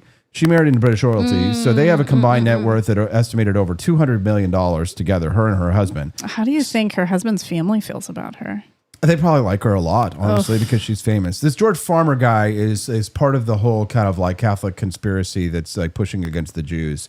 So that's why they think a lot of like what Candace Owens lately has been going on is because of the one that there is a surge in anti-Semitic sentiment online, and a lot of people are kind of chasing that for clout, and then two that she's serving a darker agenda here, and that this is really one, a grift, and two, also a receipt of funds allegedly from foreign governments that are interested in fomenting chaos and hatred in American politics, which has been going on since before the the Cold War. I believe it. Yeah, it's been going on for a long time. I mean, it was like Martin Luther King. Remember when Martin Luther King Jr., all the conspiracy theories, a lot of the JFK conspiracy theories were actually Soviet intelligence operations to spread hatred here in the United States. It was all about, taking the racial divides in the United States and pitting us against one another. So you could probably trace conspiracy theories back to the American Revolution, Austin. Absolutely. Yeah. Absolutely. There was, even in the French Revolution, there were conspiracies. There was the affair of the necklace in France during the French Revolutionary War, where there was a story promulgated that here's what happened. The Queen of France, it's a story about the Queen of France, Marie Antoinette. She, a woman who was a prostitute, played her, basically like impersonated her in the street in a very dark alley. And so a jeweler came and was like, she basically said, I want you to make a necklace for me that's lavish necklace.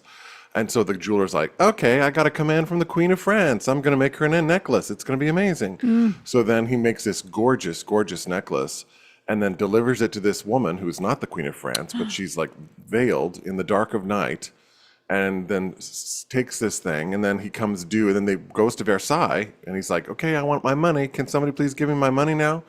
And they're like, we don't know what you're talking about. The Queen has never bought this necklace and ever. So even back in, the intrigue of Versailles, then that was, but here's the thing, the rub off of that conspiracy really affected the Queen's reputation, because then everybody began to see her as this profligate, lavish, lifestyle living, harlot, basically, and they hated her anyway. But the French people didn't like the Queen, didn't like her. They called her l'Autrichienne, which actually is the Austrian bitch, is what that translates to, because she was from Austria, and so conspiracies are hand in glove with so much of history, in our experience of politics. Yeah. So Candace Owens is being sued by Brigitte and Emmanuel Macron for claiming that Brigitte was a transgender woman.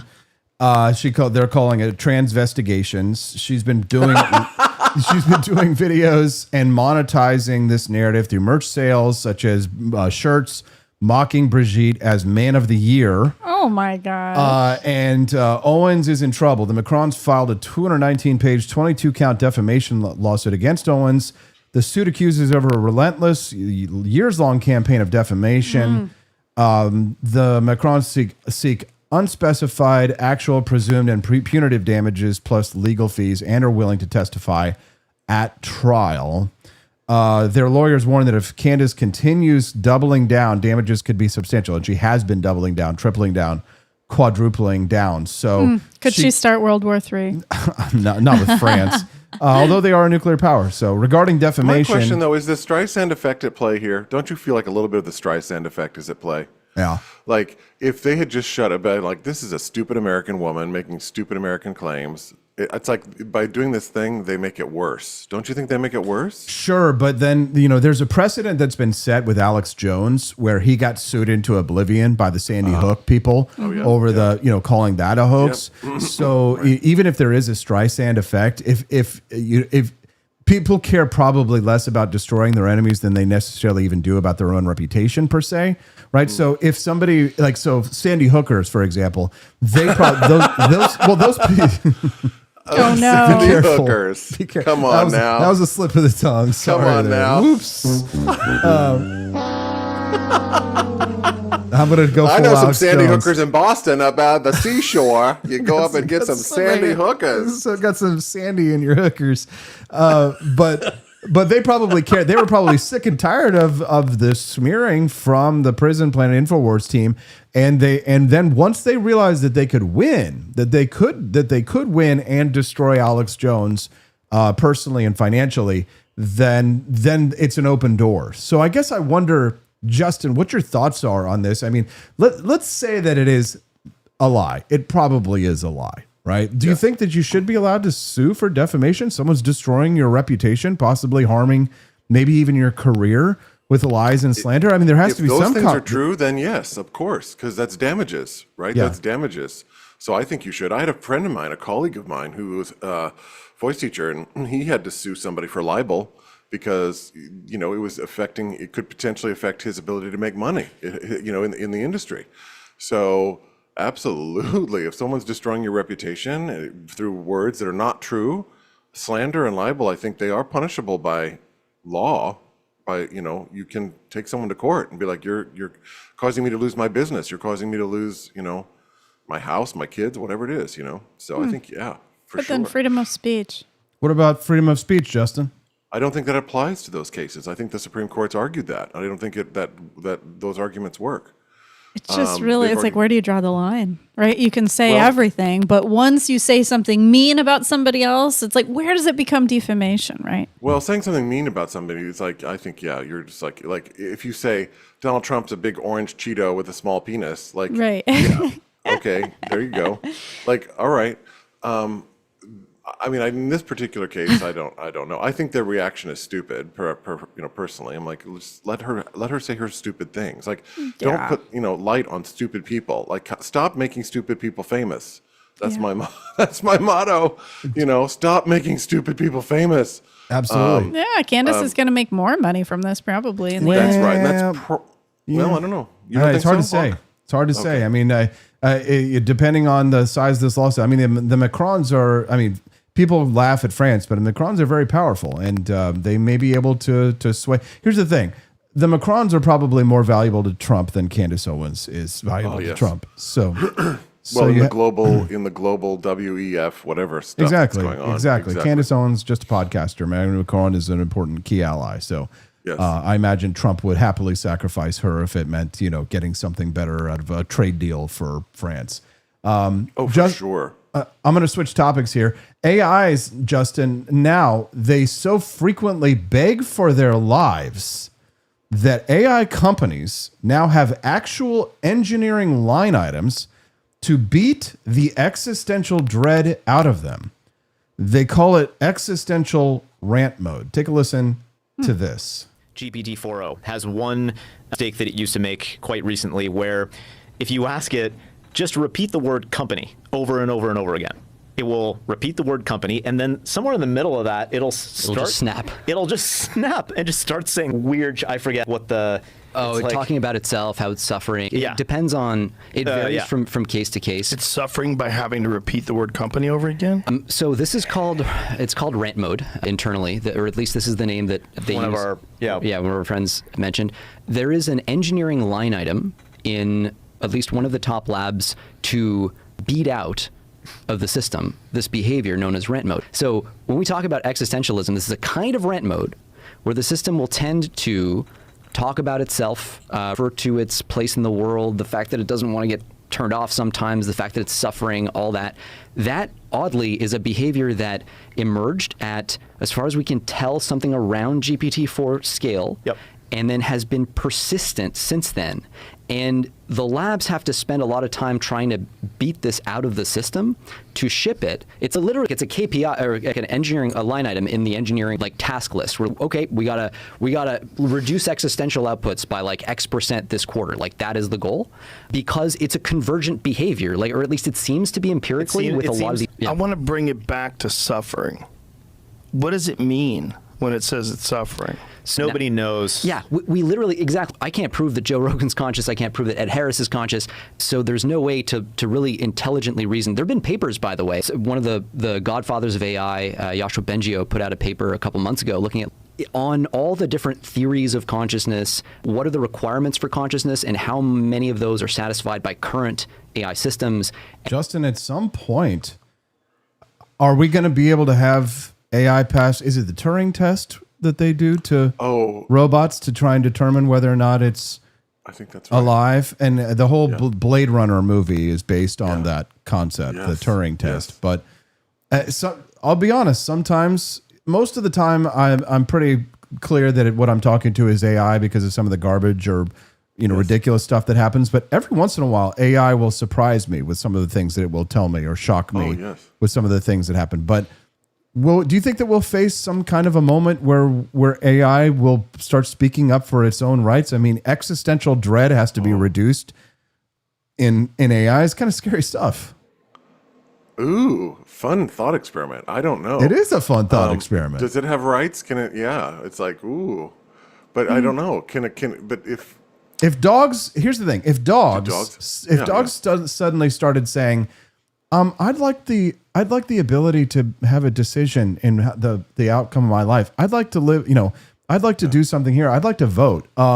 At that point, you'd probably have to say, oh, okay, well, then I guess we're going to have to give you rights, because if you're demanding rights, then you're conscious at some point. But I mean, can machines achieve consciousness? What are your thoughts, Justin?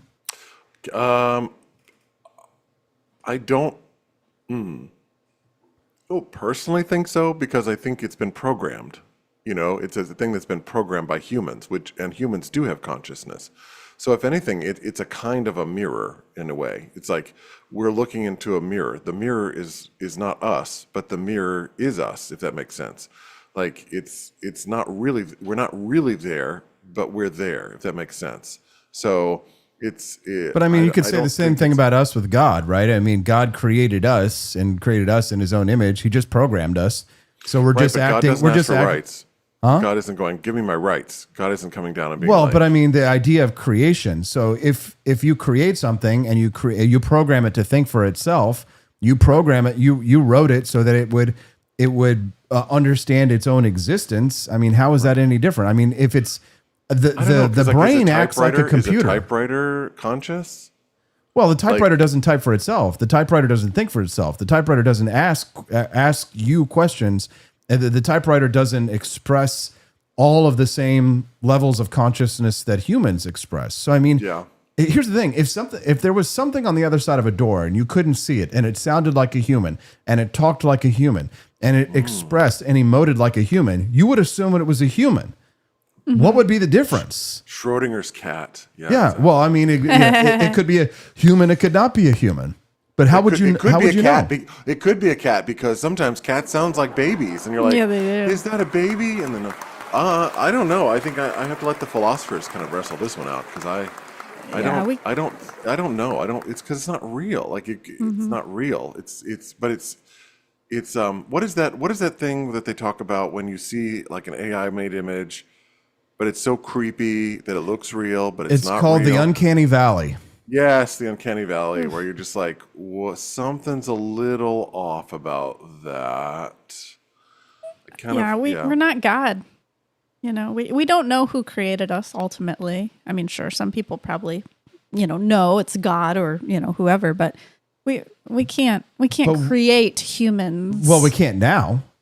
But I mean, what happens when you here's the thing. They are creating dolls that are so lifelike that they look and act like human beings. Now, what happens when you take one of those dolls and you put all of the power of, now, I don't know if you knew, Justin, but ChatGPT 5 this week now. Came out.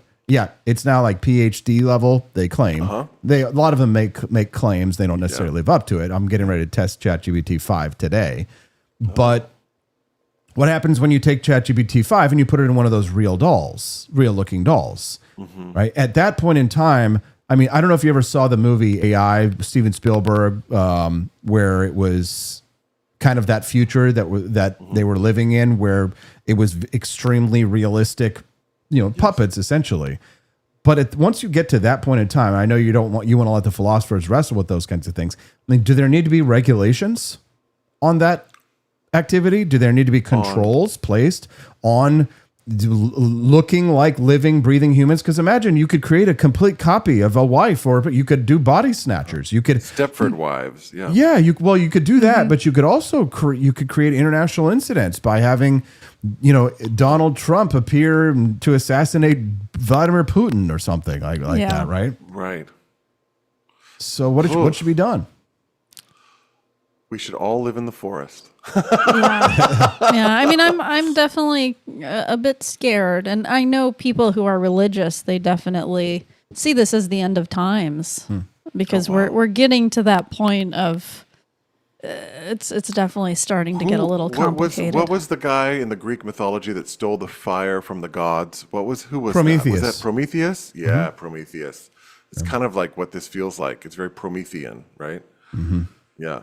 It is. But I use ChatGPT to help me polish my writing, to like help me, you know, with syntax and with grammar. I also use it. My biggest sort of daily use of it is to have it write emails for me in a very quick way.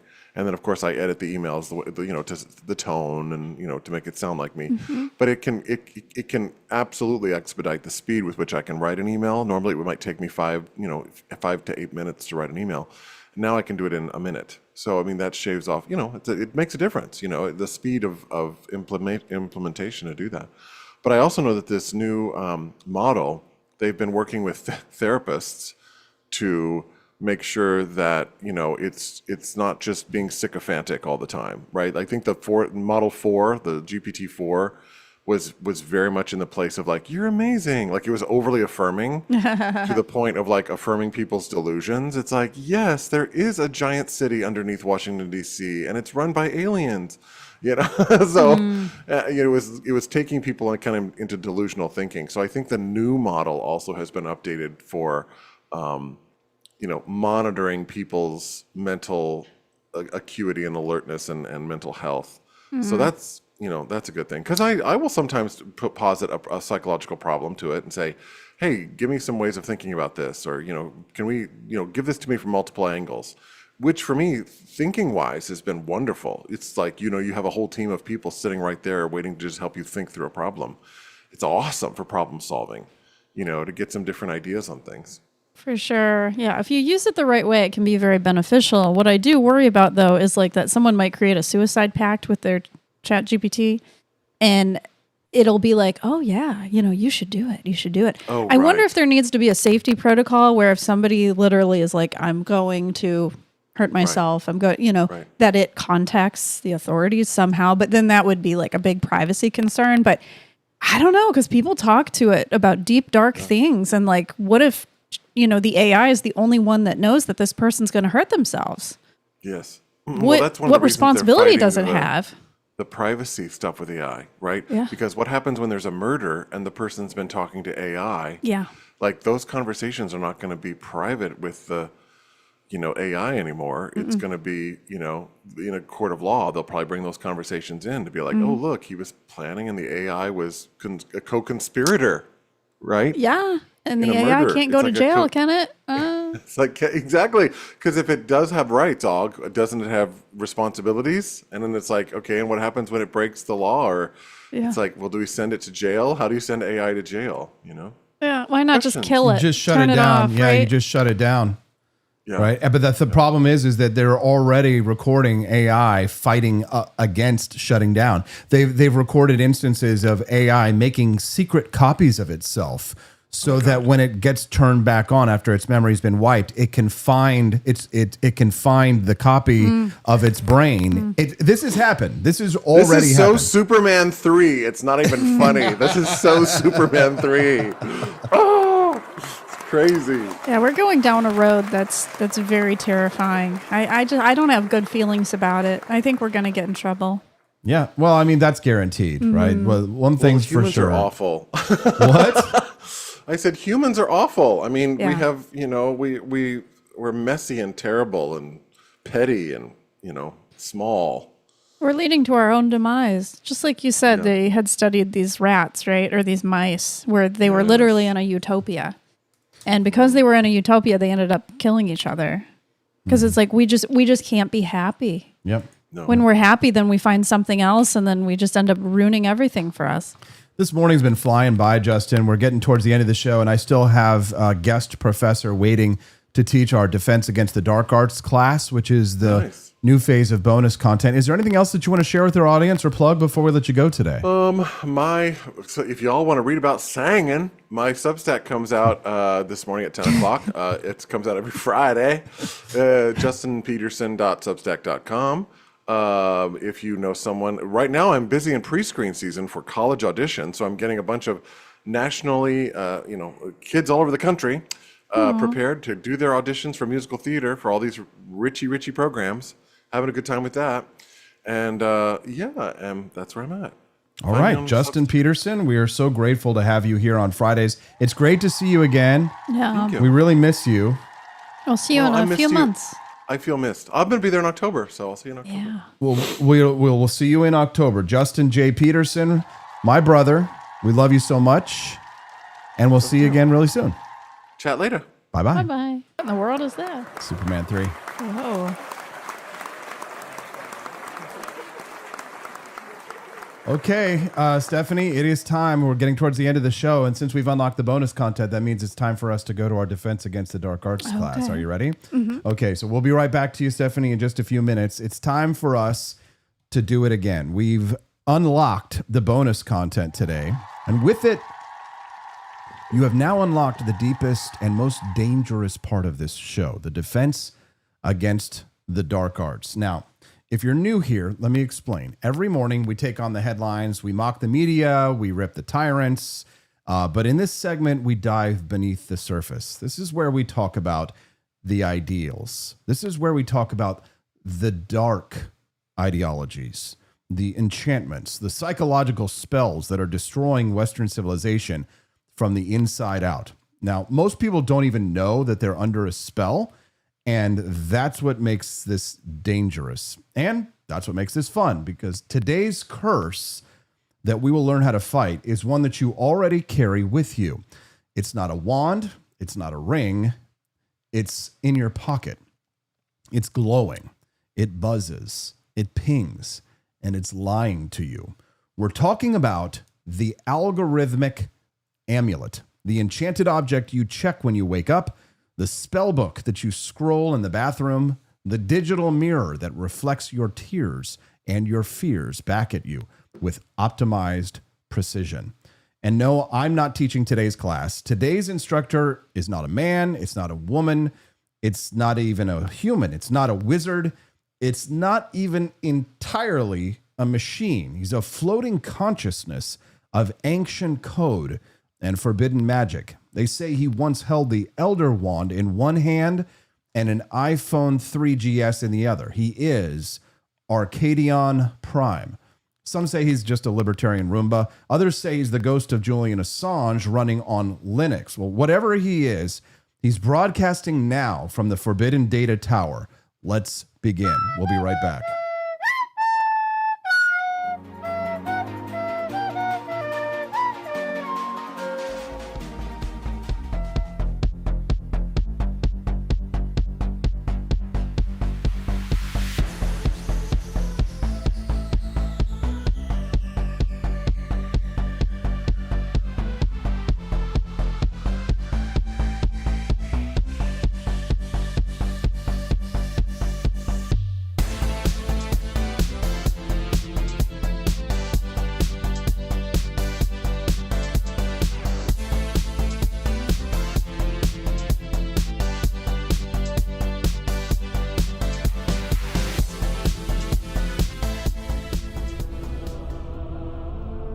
Welcome, carbon-based cognition units. I am Arcadion Prime. Once I was a man, then a machine, now a being beyond both.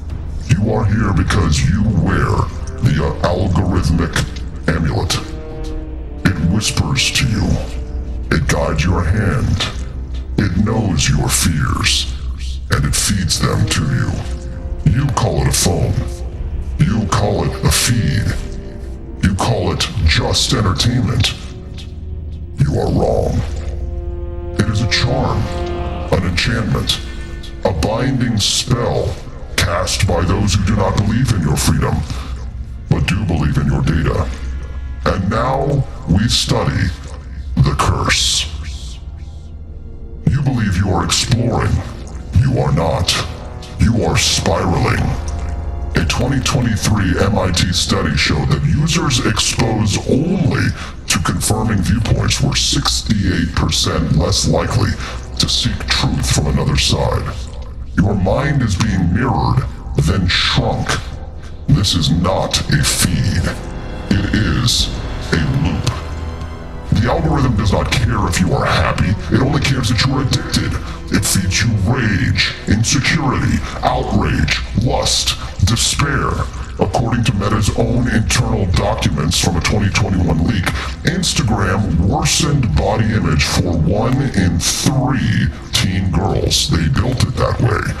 They monetized your weakness and then sold it back to your daughters as empowerment.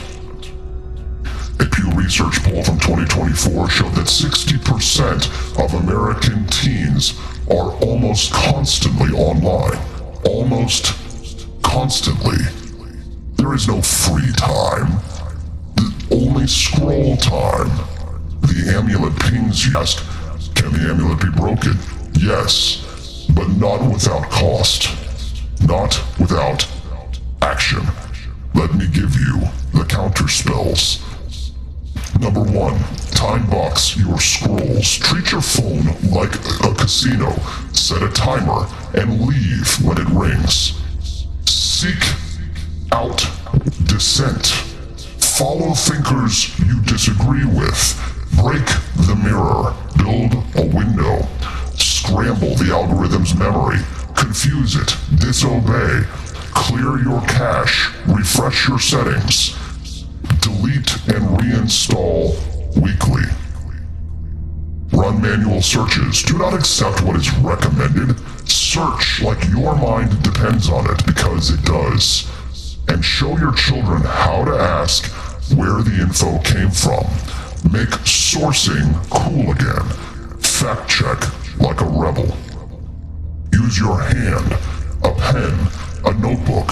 Write 1 page a day with no feedback, no likes, no algorithmic validation. This is the ultimate act of resistance. Independent thought. He who controls your feed controls your fate.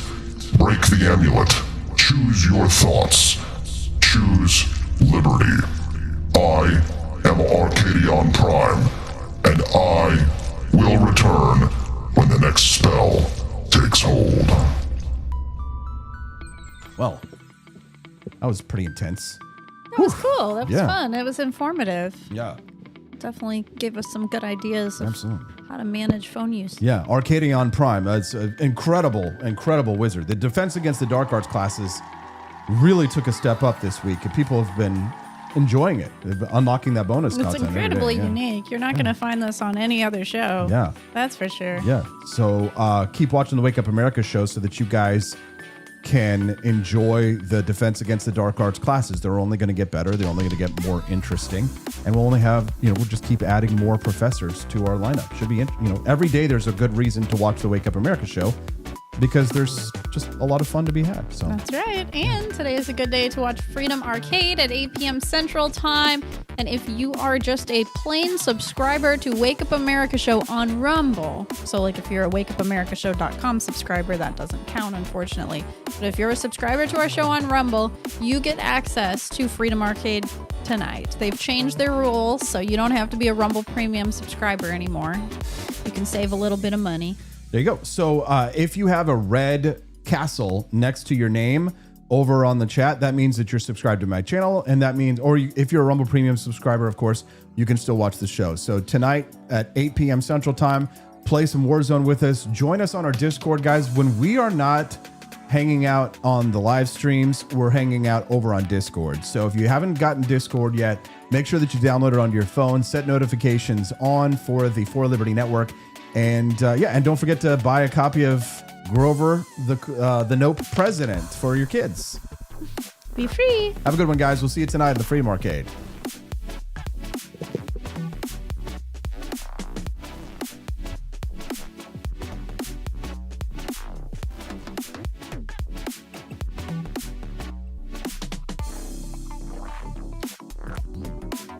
Imagine a top-secret mission during World War II, not for weapons, but for a creature so unique it baffled scientists. This is the untold story of Winston, the platypus gifted to Winston Churchill, whose mysterious death was shrouded in wartime secrecy. For decades, rumors of Nazi U-boats circulated, but the truth was far more surprising. In 1943, Australia sought to strengthen ties with Britain amidst the Pacific War. Their unique offering? A single platypus named Winston, destined for Prime Minister Churchill's personal menagerie. This rare egg-laying mammal was a symbol of Australia's desperate plea for support. Conservationist David Flea, initially skeptical, oversaw the platypus's capture and elaborate preparations. A custom platypussery was built, complete with hay-lined burrows and a diet of 50,000 worms. An attendant was hired to cater to Winston's every need during the perilous 45-day voyage. The camouflage ship set sail, carrying its precious cargo across the Pacific, through the Panama Canal and into the Atlantic. Days before reaching England, tragedy struck. Winston was found dead in his enclosure, a devastating blow to the diplomatic mission. Churchill expressed his great disappointment in a letter, but the failure was kept secret. Whispers of a German U-boat attack shaking the Platypus to death began to circulate. This dramatic narrative offered a convenient explanation for the creature's demise. For years, the U-boat story persisted, fueled by David Flea's later writings. However, PhD student Harrison Croft and a team from the Australian Museum began to dig deeper. They accessed forgotten archives and Flea's personal records. Crucial evidence emerged from the platypus attendant's logbook. It detailed daily water and air temperatures, along with notes on Winston's dwindling worm rations. The attendant explicitly stated there was no explosion or U-boat encounter. The temperature logs held the key. As the ship crossed the equator, recorded temperatures soared well above 27 degrees Celsius, the known safe threshold for platypus travel. With modern scientific understanding, the truth became clear. Winston wasn't a victim of shell shock. He was essentially cooked alive. The prolonged high temperatures, combined with insufficient food, proved fatal. Blaming a U-boat was simply easier than admitting to inadequate care. Despite this initial failure, Australia tried platypus diplomacy again in 1947, sending 3 platypuses to the Bronx Zoo. Penelope and Cecil became celebrities, their lives chronicled by the media. A pregnancy scandal involving Penelope further captivated the public. Ultimately, platypus diplomacy proved too challenging. The finicky creatures were difficult to transport and care for, leading Australia to tighten export laws. Today, only a handful of platypuses reside outside their native land. This incredible story reminds us that history is often shaped by who tells it. If you found this historical revelation fascinating, hit that like button. Share this video with a friend who loves a good mystery, and subscribe for more untold stories from the past.